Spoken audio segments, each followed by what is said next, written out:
Hello बच्चों, question में बोला है in the electrolysis of which of the following aqua solution pH remains constant assuming no change in volume. ठीक है, तो सारे ऑप्शन चेक करते हैं।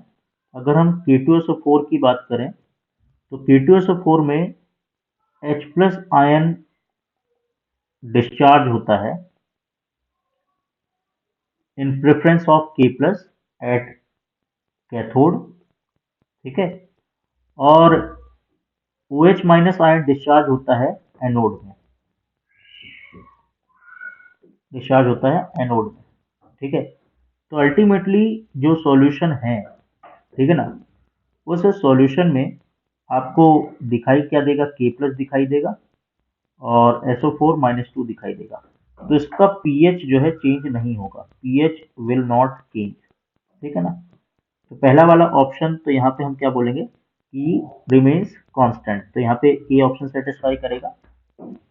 दूसरे ऑप्शन की तरफ अगर हम मूव करें, अगर हम AgNO3 का इलेक्ट्रोलाइसिस कराएं, ठीक है, तो कैथोड पर Ag प्लस आयन डिस्चार्ज होगा।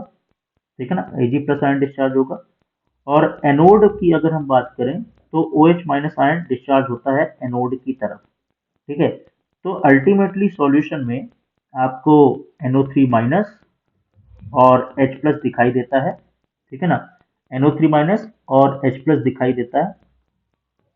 ठीक है, तो हम बोलेंगे यहाँ पे इसका जो सॉल्यूशन है, इसका नेचर क्या चेंज होना चाहिए, क्योंकि AgNO3 में हमने बोला कि Ag प्लस कैथोड में और OH माइनस एनोड में। ठीक है, तो यहाँ पे NO3 माइनस और सॉल्यूशन में H प्लस दिखाई देगा।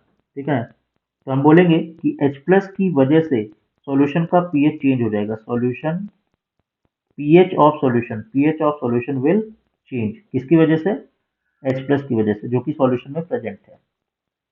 तो हम बोलेंगे कि हमारे पास ये ऑप्शन करेक्ट नहीं होना चाहिए, this is wrong. Now CuCl2 की अगर हम बात करें तो अगर हम CuCl2 को टारगेट करें तो यहाँ पे हम बोलेंगे कि कैथोड में Cu+2 डिस्चार्ज होता है। ठीक है, ओके, एंड एनोड में Cl माइनस डिस्चार्ज होता है। ठीक है, तो अल्टीमेटली जो सॉल्यूशन है, ठीक है ना, अल्टीमेटली सॉल्यूशन है उसमें आपको H प्लस और OH माइनस दिखाई देगा, जिसकी वजह से पीएच चेंज नहीं होगा, पीएच विल नॉट चेंज। यहाँ पे आपका बी ऑप्शन सेटिस्फाई नहीं करेगा, पीएच विल नॉट चेंज। इस तरीके से जब हम NaCl की बात करें तो हमने इलेक्ट्रोलाइसिस पढ़ा है कि जो कैथोड है उसमें Na प्लस डिस्चार्ज होगा, एनोड में Cl माइनस डिस्चार्ज होगा। तो अल्टीमेटली जो, सॉरी, कैथोड में यहाँ पे H प्लस डिस्चार्ज होगा और एनोड में Cl माइनस डिस्चार्ज होगा, और अल्टीमेटली सॉल्यूशन में आपको Na प्लस और OH माइनस दिखाई देगा, जिसकी वजह से जो सॉल्यूशन होगा वो अल्कलाइन नेचर का हो जाएगा। दैट मीन्स कि पीएच चेंज हो जाएगा। ठीक है, तो पीएच चेंज हो जाएगा। तो हम बोलेंगे कि यहाँ पे CCl2 पीएच चेंज नहीं हो रहा है, तो ए और बी इसमें सही है और बी और डी क्या है यहाँ पे रॉन्ग है।